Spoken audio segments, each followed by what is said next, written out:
Site class, which is First Presbyterian's place where identity, faith, and values meets today's world. We're recording this Zoom class and it'll be posted on YouTube and available off of the church's website. We have a hard stop at 9:50 so that Heather can go right next door and get the service started. We're in the midst of a Lenten series led by Heather, who is taking us all the way, I think, almost to Easter. And this is the third class in that series. And of course, all the classes are available on YouTube. Today is March the 7th, 2021.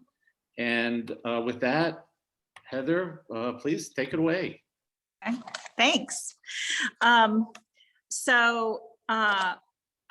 Each week I tweak a little more in terms of the format to work better. I'm giving up on sharing with you all the lovely videos. I can't figure it out. We don't get a good video. So to that end, I have watched the videos and read all her materials and done extra study. So a lot of what I'm saying, I'm pulling from Dr. Levine's ideas, and I just want to make that clear, and I'll mention her throughout, but and some of her insights. But what we move into today, and actually I've done a little bit of expansion on how she lays out her ideas, but because I think there are some other passages that work well into that. Because so we're slowly moving our way through Holy Week and coming to a better understanding of how things are building and how we end up at the cross at the end of Holy Week. We've seen Jesus on Palm Sunday basically do a little bit of street theater and be very intentional in his mode of entry, hearkening back to the expectations of God's anointed and the expectations and hopes of Israel. Last week we saw again a very dramatic thing in the turning of the tables and the disruption of those in the outer courtyards of the temple. Although I did want to I looked back and I realized that one of the things that I didn't mention about all of that, though, was kind of the size and scope of what Jesus did. And in some ways, I think we think about that event being a huge ruckus, but those the temple grounds would have been as big as 2 football fields. So an expansive space. And it probably, with tons of people, tables and different things happening, a lot of crowd, a lot of busyness. And so we have in one corner or one portion, we have Jesus again kind of making this statement, making this disruption, but it's definitely, it's noted, but it's also not something that, absolutely disrupted the entirety of what was happening in that front courtyard. Which then brings us to the fact that, we have that disruption of the tables and everything, but still Jesus is allowed to, remain in that space and begin teaching. So, nothing that he's done up until this point in time, it's, kind of started to poke the bear, but he hasn't done anything that yet is getting him kicked out in that moment. So he sets up in the temple courtyards and begins teaching. And that in doing so, that would have been a very normal practice for a rabbi. You know, traveling teachers, traveling rabbis would come. That, you know, that was part of what was happening in those courtyards. Is, you know, you'd have sit down, and, you know, your disciples would be talking, and there was this back and forth, and this idea, you know, that teaching is happening in these spaces. It would have been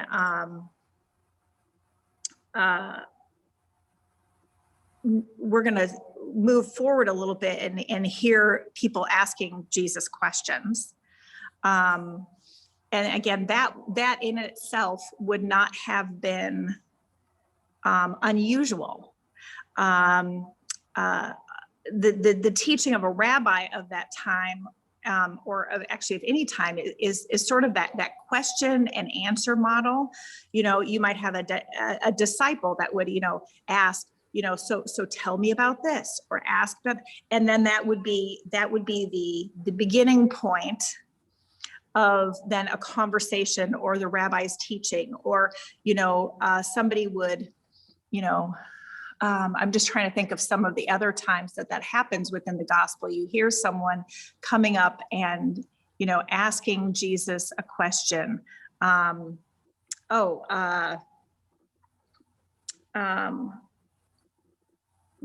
young man who comes up and asks Jesus about what must I do to be saved, to have eternal life? You know, so somebody would ask a question, or what do you think about this? And then that would provide an opportunity for the rabbi in that tradition to both note the text that, you know, oh, well, Isaiah says, or, you know, we read in the Torah, or here's this, and this is how I believe it applies in this situation, you know, so, or, and so that back and forth broadens out the tradition and is a mode of teaching. So Jesus then, you know, he's disrupted, but then he comes and he sits down and he does what many others would be doing, or, you know, would not have been unusual in that space at all. And we see both in Matthew and in Luke, very much in Matthew, that this becomes a place where a number of teachings or parables ends up being housed. So Matthew especially has Jesus come in, flip stuff over in the temples, but then he sits down and he begins teaching. And so then we have a series of parables in Matthew. Let me and we're not going to go through them all, but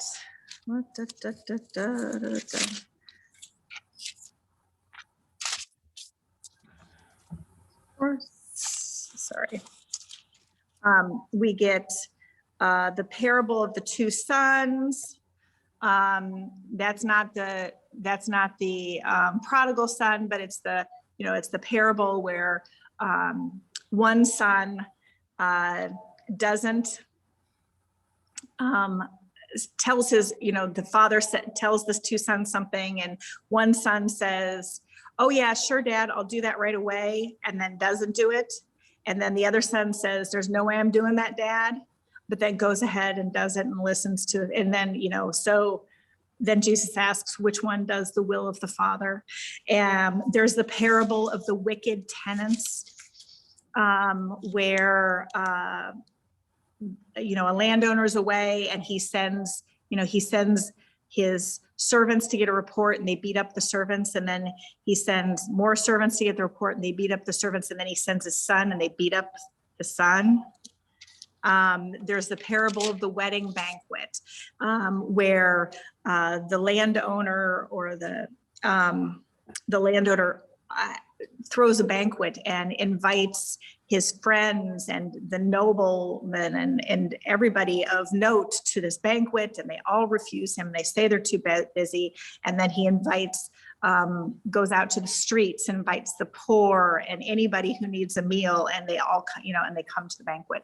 So you can see so Jesus starts teaching and teaching through parables, but you can see that these parables are starting to be a little more pointed or challenging, right? It's not quite the parables that we hear Jesus teaching earlier, which are things that are, that's where we would find the parable of the Good Samaritan. The parable of the prodigal son happens earlier. The parable of the mustard seed happens earlier. So those are more, like, this is what the kingdom's like. When, by the time Jesus comes into this temple space, and there's starting to be this tension very forcefully with kind of the leadership of the Pharisees, the Sadducees, the scribes, then Jesus's parables start getting more pointed. His teaching becomes about who is hearing, who is willing to live out, who is willing to kind of be all in on God's kingdom, and the people who are missing out. And it becomes increasingly clear to everyone, including the Pharisees, scribes, and Sadducees, who are sitting right there in those spaces, milling about, as we will see in a minute, that they are the ones that Jesus says are missing the point of God's kingdom and kingdom living. So what then? So there's this chunk of time teaching, and especially teaching in parables. And then we move into what becomes a series of questions. And these are posed in all of the Gospels. Not every, I think they're all three are in Matthew and Luke. I think Mark has two of them. Two of them, yeah. And John's always off doing his different John thing. But what then happens is, so you have the crowds, you have the Pharisees, Sadducees, and scribes. And, I think they begin to feel like they're being a little called out. So they begin to ask questions. Again, this is something that would have been completely a normal course of events. That somebody would ask a question. Well, what does this mean? Can you elucidate what this text is? What does Moses mean when he says this? But what the gospel authors, and you can tell by the questions that are asked, are very clear, is that these questions are not asked with sincerity. They are asked to try to put Jesus in a pickle. And then so there's this testing by different groups. And Matthew is one that even orders them in such a way that, so you kind of get this really interesting scenario going here. You have Jesus teaching, his parables and teachings getting a little more pointed, calling out these leadership groups a little bit more, like they're missing the point. And so then it says, the Pharisees sent one of their disciples to ask Jesus a question. So then this Pharisee's disciple comes in and asks Jesus a question, and then we'll see Jesus answers it well, and everybody's amazed about how smart he is, and and how well he answers this question, and how he speaks with this authority. And so then the next that comes up is the Sadducee comes in and asks Jesus a question, and the same thing unfolds. And then finally, the Pharisee comes in and asks Jesus the last question. So it's this kind of this, first we sent a representative, and dang it, he did well on that one. He didn't trip up there. Okay, so then we just send another group in. Dang it, didn't trip up there. And then finally, the Pharisees, who are going to be the ones with whom Jesus comes face to face the most by the end of the week, are the ones who are asking that question. So what are these questions? The first one is a question about paying taxes. And let me read it. This week I'm just going old school. I'm not looking up passages out of my on my thing, just getting out the well-worn Bible.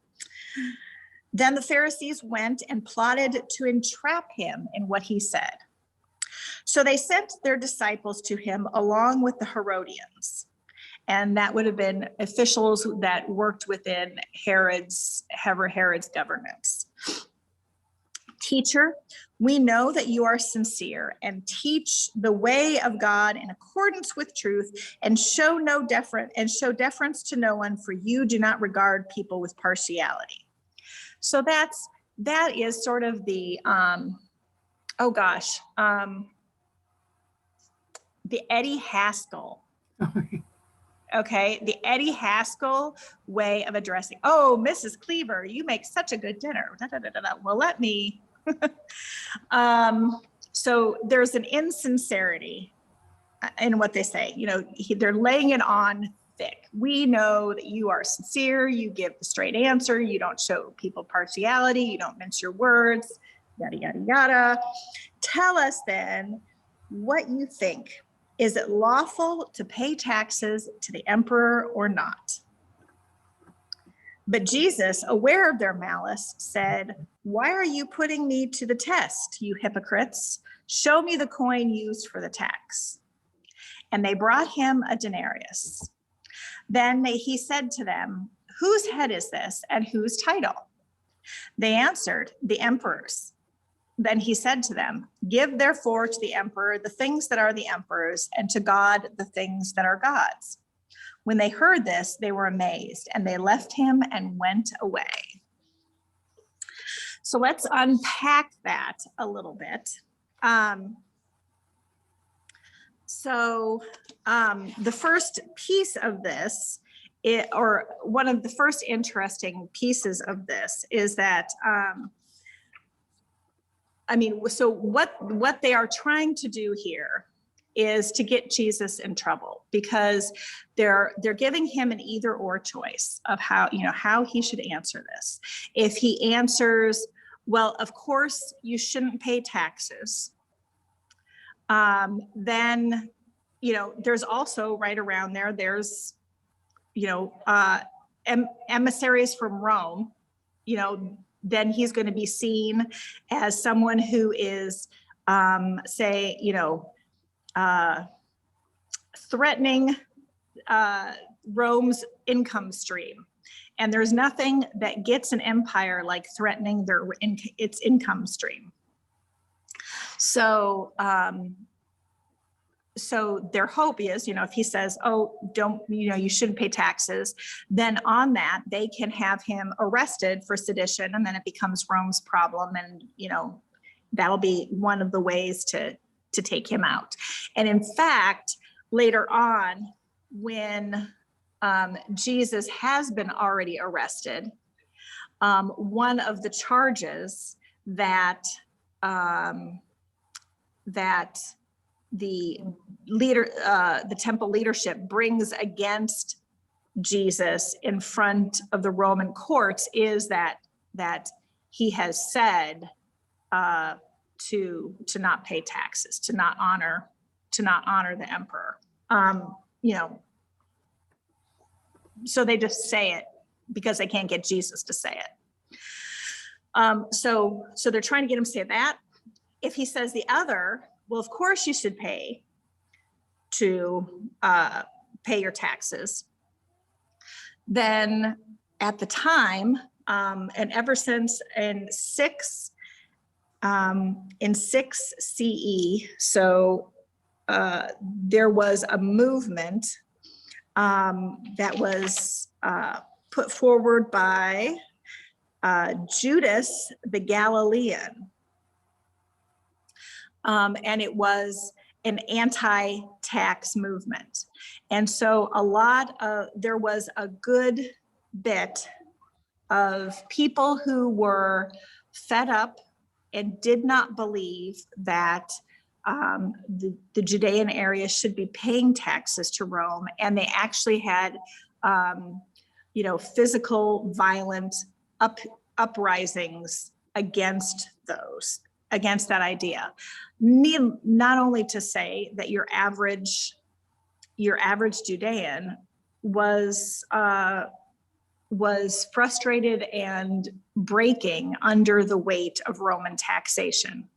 So to say, of course, so even if a person wasn't ready to draw a sword against Rome, it would be like saying, well, it's sort of like the most common promise of any elected official is, I will lower your taxes. I mean, how many times have you heard that? Because it's never popular to hear, what? Everyone should pay more taxes. People just don't respond to that well. So they're trying to kind of put Jesus in that same scenario, that he's going to get in trouble one way or the other. He calls that out as a test. Now, Matthew doesn't do this, but Mark does, which is, just sort of an interesting side thing to think about. Mark uses the same word, why do you test me? That is the same word for tempt. So Mark has Jesus both being tempted in the wilderness at the beginning of his gospel, and then uses the same language in these testing or tempting questions to kind of, which makes an interesting bridge in the gospel to think about. Are there ways in which Jesus is being tempted to answer these questions that betray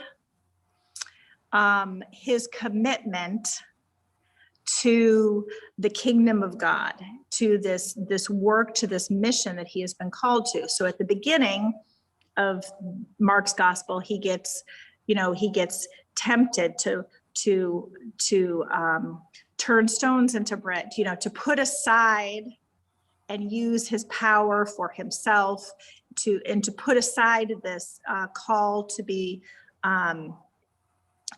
a herald of God's kingdom, imminent kingdom. And then, so Mark sees that similar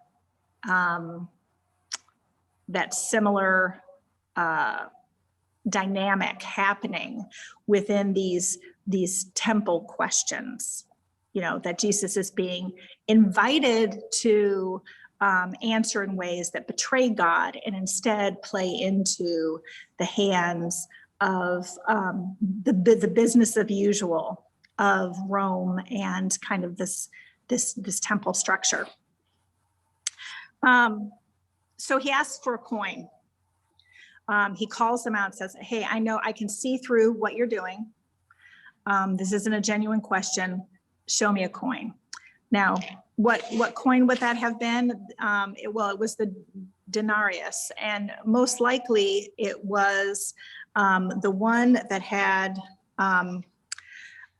Tiberius, a picture of the Emperor Tiberius on one side, and then on the other side, it would have had an inscription in Latin, which translated Caesar Augustus Tiberius, son of the divine Augustus, and then a picture of Tiberius's wife,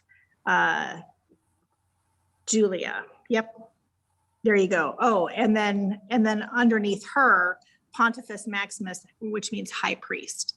So in the coinage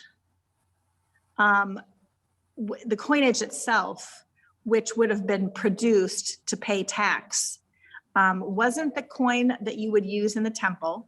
Remember the money changers? you would have to take those Roman coins. They would not be accepted in the temple because they had those inscriptions that proclaimed Caesar Augustus as both high priest and divine son of God.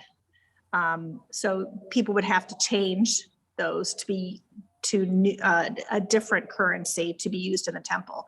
So, but somebody pulls out one of those coins.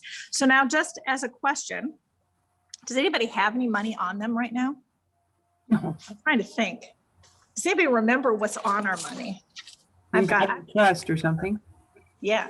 What? In God we trust. In God we trust. Is that on something? And e pluribus unum. Yeah. E pluribus unum. We have, who do we have pictures of? Lincoln. Lincoln. I got a George Washington right here. Okay. Washington, the states, Lincoln pennies, FDR is on some. Young Yep. Guns. Depends on the age of the coin. Right.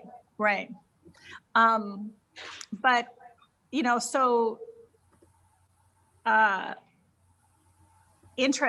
but it points to the use of money as propaganda or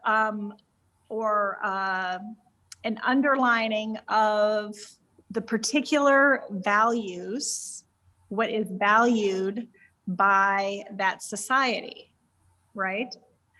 So, so we have, see Tiberius or using, or Caesar Augustus using coinage to be, to propaganda. I'm son of God. We use our money for the same thing. What are our values? Unity, in God we trust, but yet also who's on our money, the pictures. Think of all of the, not fights, that's not a good way of characterizing, heated discussions about the $20 bill that we have been having lately. Mhm. What are our values? Does Andrew Jackson on the 20,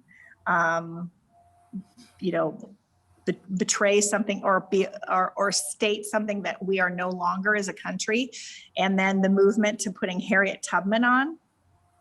So, and think of how heated that conversation has been.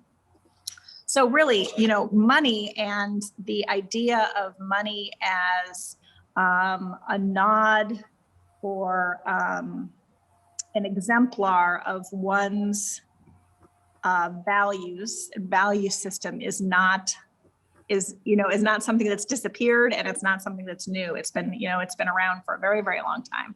And we can think about that in terms of both what's on the money, but then, and we'll talk a little bit more or touch on more in a moment, but just even, budgeting and how our budgets reflect how budgeting is a moral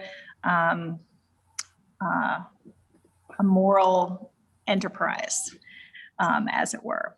So this money is designed to reinforce patriotism. And does Jesus answer the question? Should one pay taxes? Does he answer the question? He skirts it. He says, render unto Caesar the things that are Caesar's.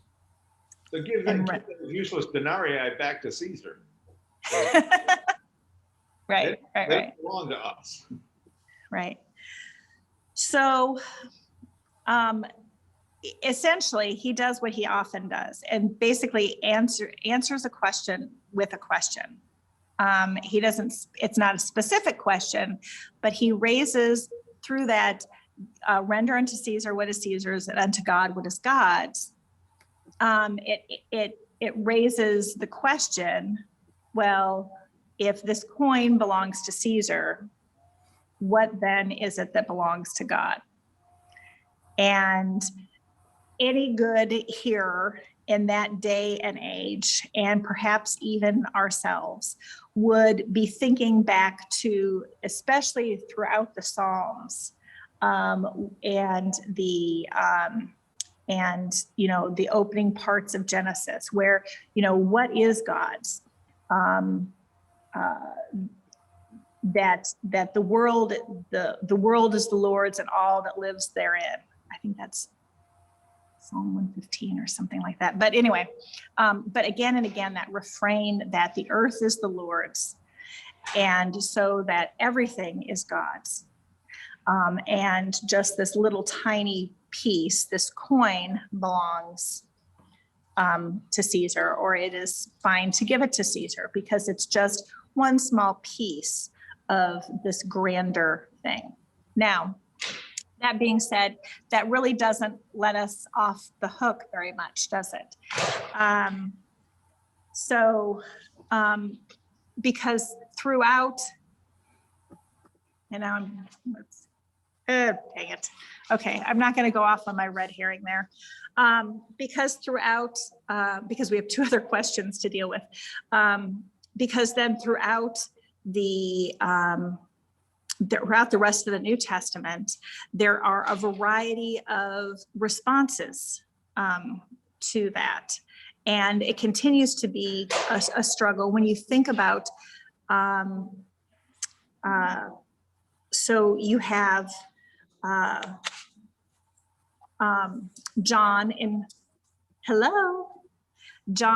Revelation, who talks about not paying taxes, to seeing that as a feeding of the Roman beast, and that Rome was so corrupt that one's money should not go towards that corruption.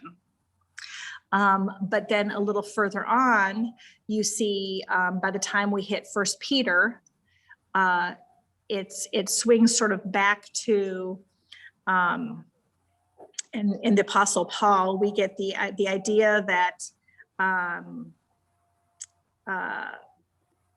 that you should conduct yourself honorably among the Gentiles, that they might see you as your honorable deeds and glorify God when he comes to judge, accept the authority of human institutions. So again, by, a little bit further on, you see that there's a movement towards, the idea that you participate as a tax-paying citizen, and in doing so, you bring honor to God. And that again, that continues again and again, especially being poignant for people who are thinking about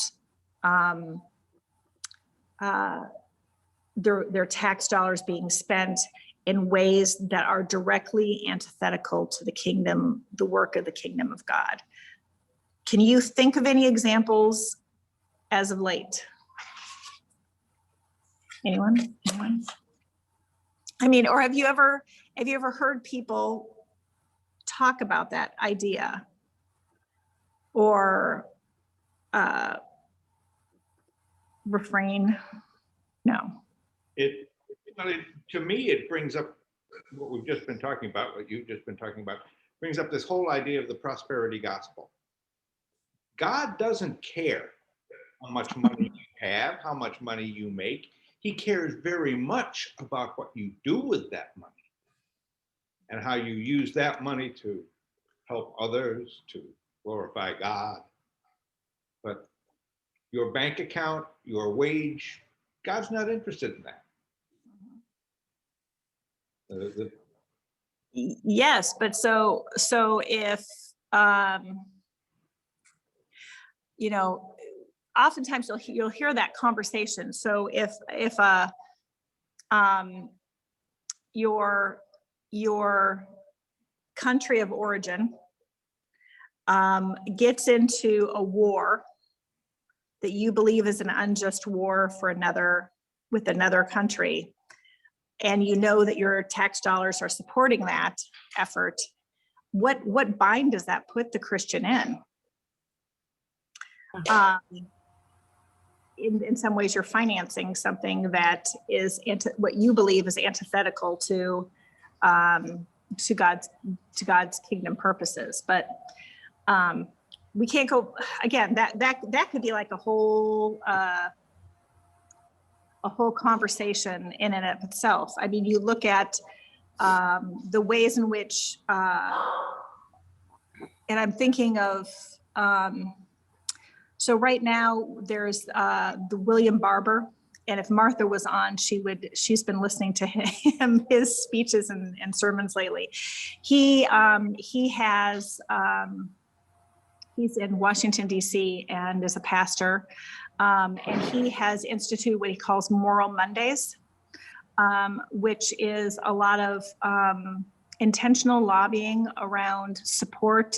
So government monetary support of priorities that he believes are gospel centered, in terms of, this is all part of a poor people's campaign. So the idea that a certain, our budgetary priorities should be things that relieve poverty, improve people's lives, and those kinds of things. And that should be an important keystone of where our tax dollars go. And he would probably say this right here, this issue of advocating that my money goes to be used in ways that I believe are the right kinds of things as a Christian, is how he would connect his work with work that really goes into the political realm. Okay, but I've got 7 more minutes and 2 more questions. So the second question, which is the taxes question, the money questions are always the more fraught ones. So then Jesus does, he answers that, well, nobody knows, what to say against him. They leave. Well, then the same day, it says some Sadducees came to him saying there is no resurrection. And they asked him a question saying, and this is the classic conundrum problem. Teacher, Moses said, if a man dies childless, his brother shall marry the widow and raise up children for the brother. Now there were 7 brothers, and the first one marries and dies childless. So he marries the second one, and so on and so forth, and so on and so forth, all the way through. Last of all, the woman herself dies. In the resurrection, then, whose wife of the 7 will she be? For she has married them all. So now their attempt is to try to, and the Sadducees were a group, as it says, that did not believe that there was any kind of resurrection. The Pharisees actually did. So the Sadducees now are trying to kind of challenge or trip Jesus up to show that he can't answer this theological question that's being debated within Jewish society at the time. He can't answer it well. Like, he's not as smart as he thinks he is, or he's not as smart as people think he is. And so he answers them, you are wrong, because you neither the scriptures nor the power of God. For the resurrection, they will neither marry nor are given in marriage, but are like angels. And as for the resurrection of the dead, have you not read what was said to you by God? I am the God of Abraham, the God of Isaac, and the God of Jacob. He is the God of not of the dead, but of the living. And then again, the crowd hears it and they are astonished at this teaching. So he again does not directly answer the question. He doesn't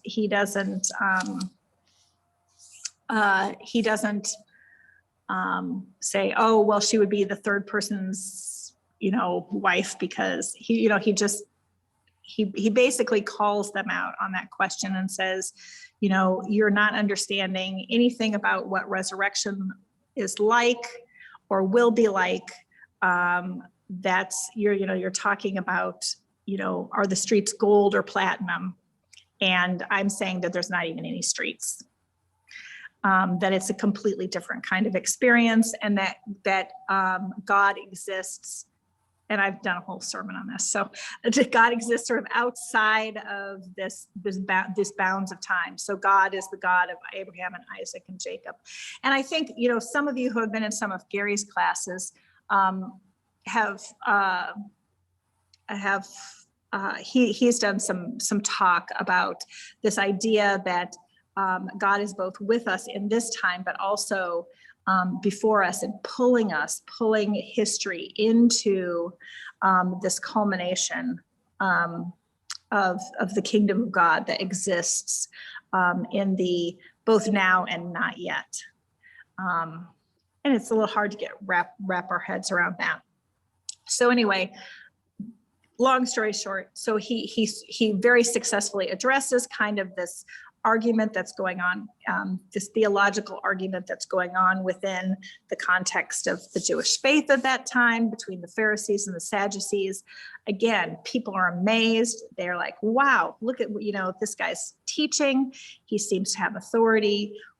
We get what he's saying. And then up comes the Pharisee. So when the Pharisees heard that he had silenced the Sadducees, they gathered together.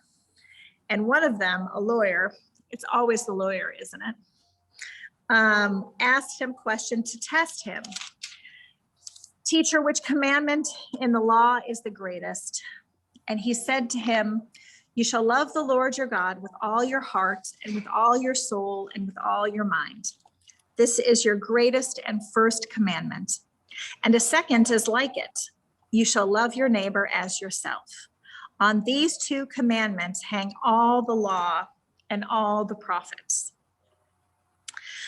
And so then that is sort of the ending part of kind of this like series of questions and tests. And in that, so at the time, and here I'm going to be pulling a lot from AJ because she's coming from the Jewish background. Jewish tradition recognized 613 commandments. So one rabbinic tradition found in the Talmud explains that there are 365 negative commandments, the thou shalt nots, one for every day of the year. And then there are 248 positive commandments. Honor your father and mother, and remember the Sabbath and keep it holy, and positive kinds of things that you should be doing. And that corresponds to the number of a person's limbs, is what the Talmud says. What it means is they have 248 names for parts of your human body, end of finger, middle of finger, knuckle, elbow. And they have 248 names. And so you have a positive commandment for each bit and piece of your body. And that's how they end up with 612. But in addition to all of those, that you have the 10 commandments, you have the other pieces of law. And then you have this tradition of kind of rabbinic interpretation. So you have the other guidance that has sort of become codified, because you can say remember the Sabbath and keep it holy, and then but how you do that switches or morphs and develops as society does. When that first was written down, can you remember the Sabbath day and keep it holy by flying in an airplane? They had not come up with that interpretation yet. It took years of, this is what this means, in terms of work. Okay, well then, how do you define work? And then, is flying in an airplane work? but does it cause others to do work? Okay, well, maybe it does. So then I get, so this tradition has come up. And so it becomes this very complex way of ordering society and moving through one's day. However, not all of those laws are considered equal. And not all of those laws are considered equal. And so not only is there this rabbinic tradition of the extension or the application of the law in particular circumstances, but there's also this tradition of ordering. And especially as these interpretations or the applications begin to come into conflict with one another. So for example, you have, let's see, what is the example she gives? I can't find that, but it would be like if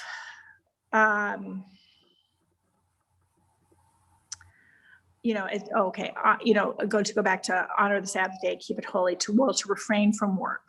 Okay, well, that means I don't go into work and I don't do this or that. However, does that mean that one shouldn't, if you see someone keel over because they're having a heart attack, does that mean that you shouldn't go over and perform work by offering assistance and CPR and, calling the ambulance and maybe going to the hospital with them? No, they would say that is the proscription to help would supersede, or is that right? The right word, supersede the prohibition against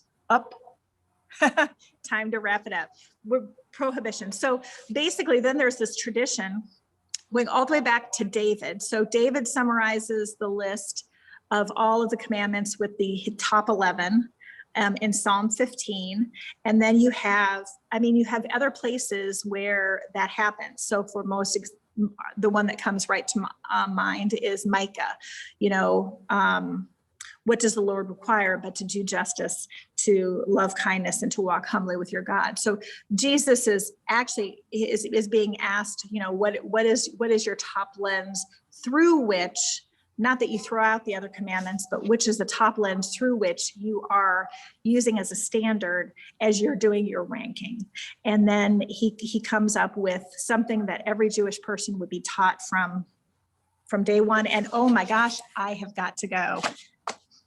I'm sorry. I just realized that I have 7 minutes and I have to use the restroom before I worship. So sorry. Thank you, Heather. Thank you very much. Bye-bye. Bye. Thanks. Bye. Matt. Bye all.